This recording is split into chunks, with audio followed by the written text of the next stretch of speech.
मतलब अन्नू ठीक ही कह रही थी।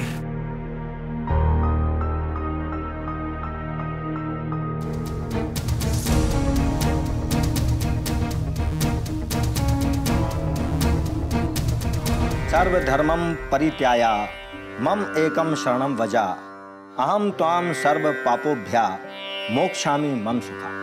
अर्थात सत्य और झूठ, सही और गलत के सभी मापदंडों का परित्याग कर एकमात्र मेरी शरण ग्रहण करो। मैं तुम्हें सभी पापों और बाधाओं से मुक्त कर दूंगा। तू शोक मत कर, मैं तुझे मोक्ष दूंगा। जय श्री कृष्ण। ओम ब्रह्मणे त्रिपिताम, ओम विष्णुवे त्रिपिताम, ओम रुद्रे त्रिपिताम, ओम प्रजापते त्रिपिताम, ओम वनस्पते त्रिपिताम, ओम देवता। हेलो। अच्छा हाँ।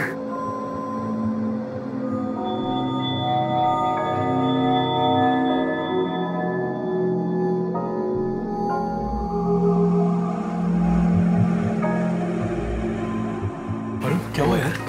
नीरज का फोन था, उसने हमें मिलने बुलाया है उसी जगह पर।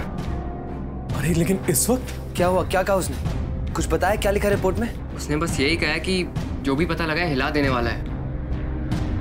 फिर तुम्हें चलना चाहिए नहीं? अभी तुरंत ही बुलाया उसने। अभी? हाँ।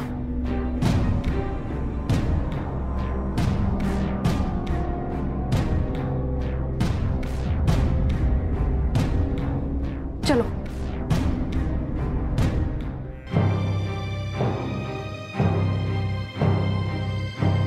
यही जगह थी ना? हाँ, जगह तो यही लग रही है। इतनी बड़ी जगह है, हर बार कंफ्यूज हो जाते हैं। लगता है मैं इधर उधर घूम के देखना पड़ेगा। एक काम करता हूँ, मैं इस तरफ देखता हूँ। जाओ।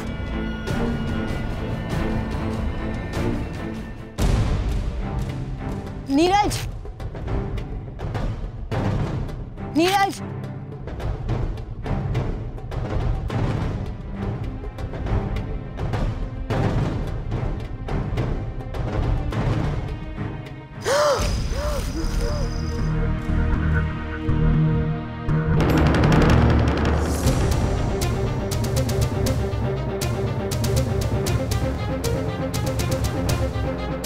नीरज!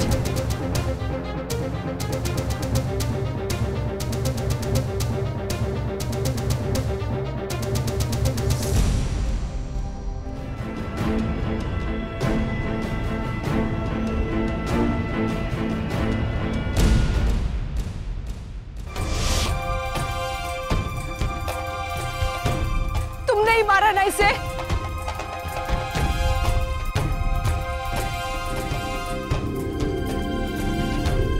और रचना को भी तुमने मारा है। वाह नन्ही जासूस, तुम्हारी इस बेशुमार कामयाबी के लिए बहुत सारी बधाइयां। तुम तो डिटेक्टिव हो। हाँ, हम ही ने मारा है रचना को। क्या उखाड़ लोगी ये जान के? क्या लगा तुम्हें कि तुम लोग वो चूहों के जैसे हमारे कपड़े को उतर जाओगे और हमें पता नहीं चलेगा? हमें सब पता है कि तुम लोग किन किन लोगों से मिल रहे हो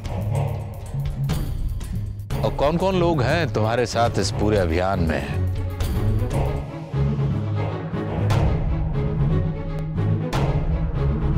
सबूत चाहिए ना?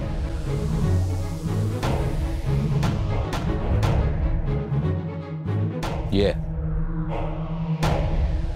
तुम लोग ढूंढो, हम साफ करते चलेंगे। इससे ज्यादा कर भी क्या सकते हो तुम? सारे सबूत मिटा दोगे, एक एक करके सारे गवाहों को मार दोगे, लेकिन इन जुर्मों का सबसे बड़ा सबूत और सबसे बड़े गवाह तो तुम खुद हो। आखिर एक दिन ऐसा आएगा जिस दिन अपने गुनाहों को छुपाने के लिए तुम्हें खुद को मिटाना पड़ेगा, खुद को मार डालना पड़ेगा तुम्हें। धीरे बोलो,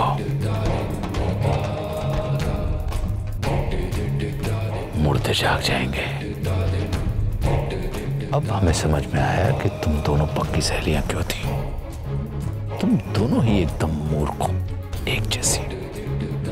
तुम्हारी दोस्त रचना भी लगातार मौत को बचती थी, मौत मौत मौत मौत। बदले में उसे मौत ही मिली, कीड़े की। तुम्हें भी मेरी सलाह है, मौत को मत बचाओ। जिंदगी एक बार सुने या ना सुने, लेकिन मौत जरूर सुनती है। अपने प्यारे राम को रीछ भजो या केज, खेत पड़े पड़ जाता है, उल्टो सीधो बीच।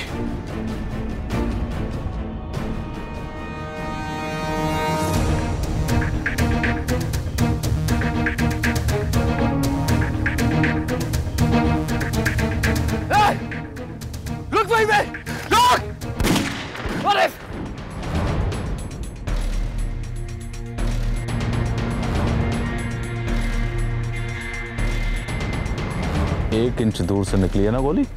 यदि एक शब्द और मुंह से बाहर निकला तो ये 1 इंच की दूरी भी खत्म हो जाएगी।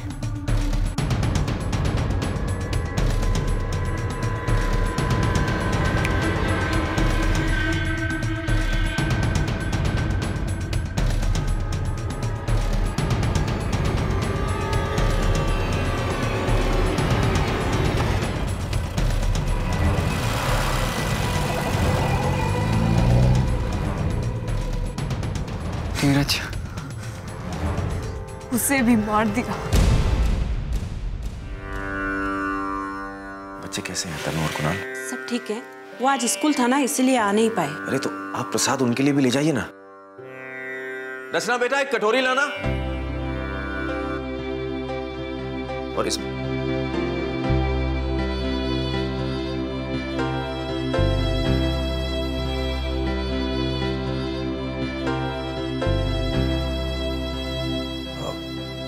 जी मैं ही ले आता हूं। इतना प्यार करते थे रचना से, जरा सा संभाल लेते तो आज जिंदा होती बेचारी। बेचारी नहीं थी वो। रचना बेचारी नहीं थी। इतनी छोटी सी उम्र में उसने जो बहादुरी दिखाई है वो हम में से बहुत कम लोग दिखा पाएंगे। और मैं इसका पूरा श्रेय वीरेंद्र जी को देती हूँ। उन्होंने अपने बच्चों को जो संस्कार दिए, ऐसे संस्कार इस देश का हर बाप अगर अपने बच्चों को दे तो इस देश में गुनाहों का मातम नहीं छाएगा।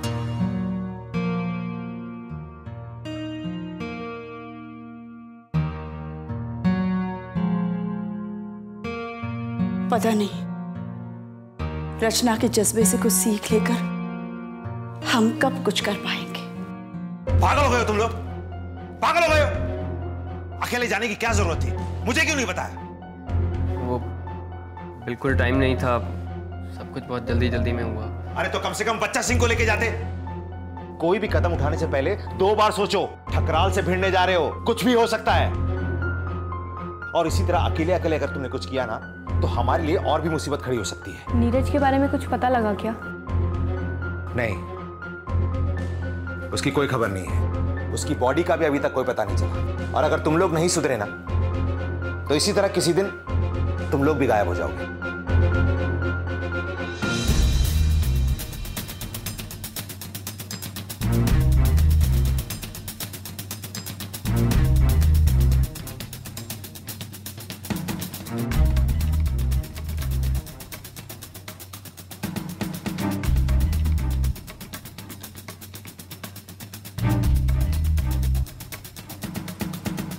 मुझे समझ नहीं आता, ठकराल ने इतने जुर्म किए हैं और हमें इतना कुछ पता है, तब भी हम कुछ नहीं कर सकते। क्या बेवकूफ़ी है। क्यों ना हम पुलिस के पास जाएं और उन्हें ही कुछ कहें करने को। वो आदमी सरेआम रोज किसी ना किसी को मारते ही जा रहा है और हम पिछले 16 साल से लोगों को मारते चला आ रहा है। अपने हर पिछले जुर्म को मिटाने के लिए एक नया जुर्म करते आ रहा है और हर बार व्यवस्था पर, कानून पर, प्रशासन पर उसकी पकड़ और मजबूत होते जा रही है। क्यों? तुम पहले भी तो गए थे पुलिस के पास ना, है ना? जब अनु रचना के खिलाफ बयान देने वाली थी, तब अनूप को किडनैप करवा लिया। रचना ने जब ठकराल के खिलाफ बयान रिकॉर्ड किया तो उसने टेप गायब करवा दी। अरे राशि ने तो जब उसके खिलाफ लिखना चाहा तो उसने राशि को मरवा दिया। और इस सब के बीच में सीएम साहब को वहां से हटाकर अपने टट्टू दयाल को सीएम बना दिया। कितने एग्जाम्पल दूं उसके बारे में?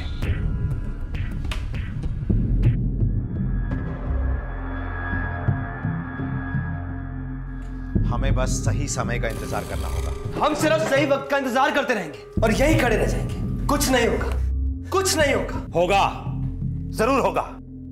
हमें बस अपने आप पे भरोसा रखना होगा। नहीं दिवाकर अंकल, अब इस भरोसे, विश्वास, यकीन, इन सब का टाइम खत्म हो चुका है। रचना की राख घर पे पड़ी हुई है। हर वक्त हमें ये याद दिलाती है कि उसका खून यूं बर्बाद नहीं हो सकता। और हर बार जब हम इस रास्ते पे रुकते हैं, रचना एक और मौत मर जाती है। हम नहीं रुक सकते, नहीं रुक सकते हो।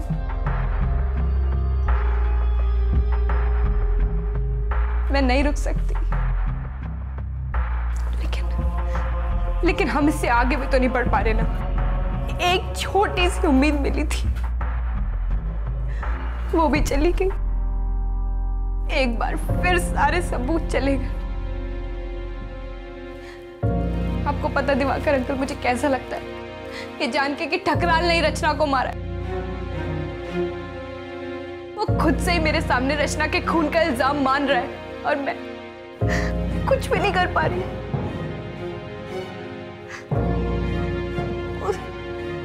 उसे सजा दिलवाने के लिए मैं कुछ नहीं कर पा रही, कुछ भी नहीं। हमारी लाचारी पे हंस रहा है वो, और मैं उसको सजा दिलवाने के लिए कुछ नहीं कर पा रही, कुछ भी।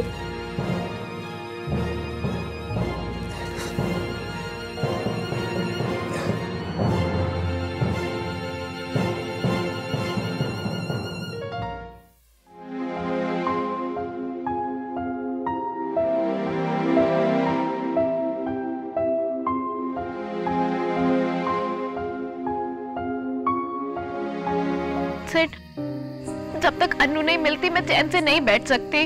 हाँ, तुमको पता है उसने मेरी आखिरी टाइम तक मदद करने की कोशिश की है, और अगर अब मैं उसे नहीं ढूंढ पाई ना तो मैं दुख से पागल हो जाऊंगी। मैं यहाँ बस ये कहने आई हूँ कि एक आदमी है जो हमारी मदद कर सकता है। उसने पहले भी की थी, वही हमें अन्नू तक पहुंचा सकता है। वो ठकराल का आदमी है, बच्चा सिंह।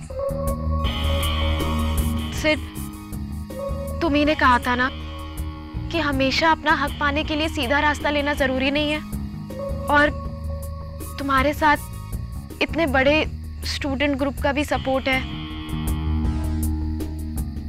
तो मैंने सोचा। आप फिक्र मत कीजिए, हम आपसे वादा करते हैं कि हम पूरी जान लगा देंगे अपनी।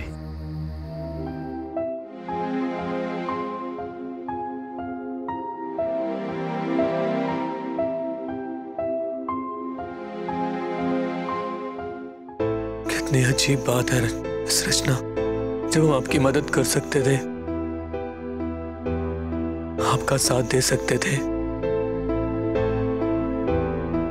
तो हम आपको धोखा देते रहे। और जब हमने आपकी लड़ाई में लड़ने का वादा किया, अपनी जान तक गवा देने का वादा किया, तो हमारी किस्मत ने हमें ही धोखा दे दिया। आपकी लड़ाई में अपनी जान गंवाने तो क्या, बल्कि अपनी आंखों के सामने आपको ही जाते हुए देखना पड़ा।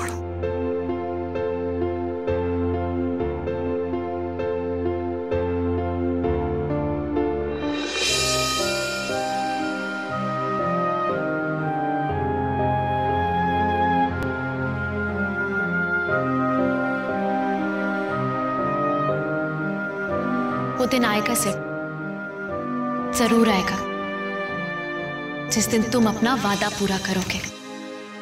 मुझे यकीन है इस बात पे।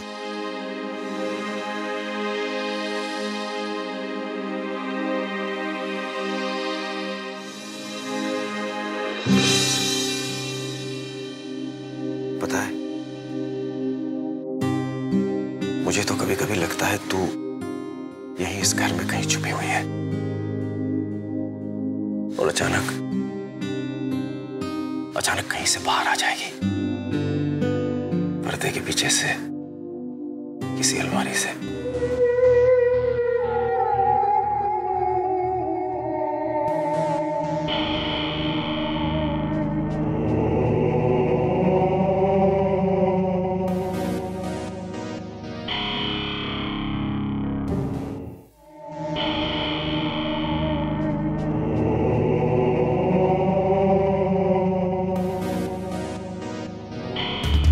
तुम्हारी यहां आने की हिम्मत कैसे हुई? मेरे घर से बाहर निकलो, बाहर निकलो मेरे घर से। मैंने कहा बाहर निकलो।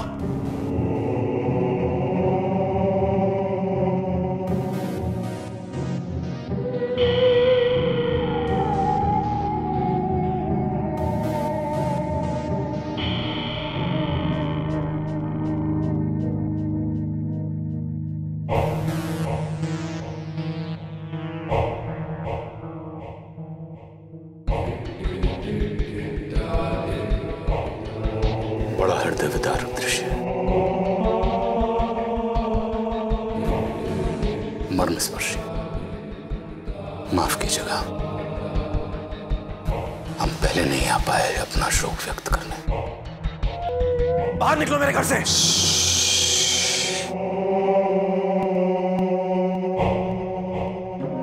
जाएंगे? हम तो यहाँ पे आपको सिर्फ एक छोटी सी चेतावनी देने के लिए आए हैं, अनुनंदा के लिए। अजीब बात है ना, या ये कह लीजिए कि आदत है हमारी, हमारा कितना ही अपमान क्यों ना हो, हम लोगों के घर चले जाते हैं उनको समझाने के लिए, भले की बात। सच बताइएगा, रचना के लिए चेतावनी नहीं दी थी हमने आपको? कितनी बार दी थी? खैर, जो बीत गया है उसे हटाइए। अब आगे की सोचे तो आपके परिवार को और सजा नहीं मिलनी चाहिए।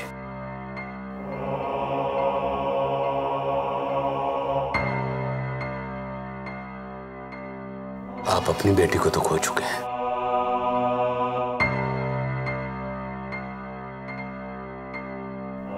अब अमरनंदा की बेटी को तो नहीं खोना चाहेंगे ना? वैसे भी वो अपनी बहन की मौत के लिए आपको ही जिम्मेदार मानता है। सुना है कि आप अपनी बीवी को सही समय पर दवा नहीं दे पाए थे, इसलिए उनका इंतकाल हो गया था, स्वर्गवास, जिसकी तकलीफ अमर को आज तक है। तो क्या अब आप अमर की बेटी की मौत को भी अपने माथे पर लेना चाहते हैं? तुम यहां मुझे धमकाने आए हो, ये बताने आए हो कि तुम अनु को नुकसान पहुंचाओगे? नुकसान पहुंचाएंगे?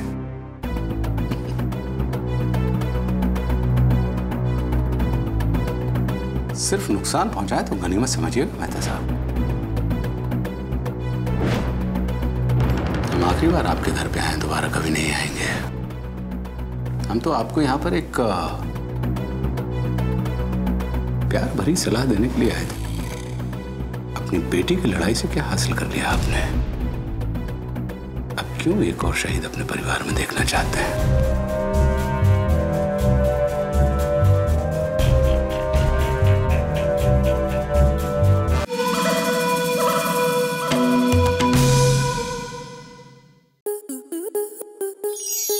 स्टार प्लस के YouTube पेज पर आने के लिए आपका धन्यवाद।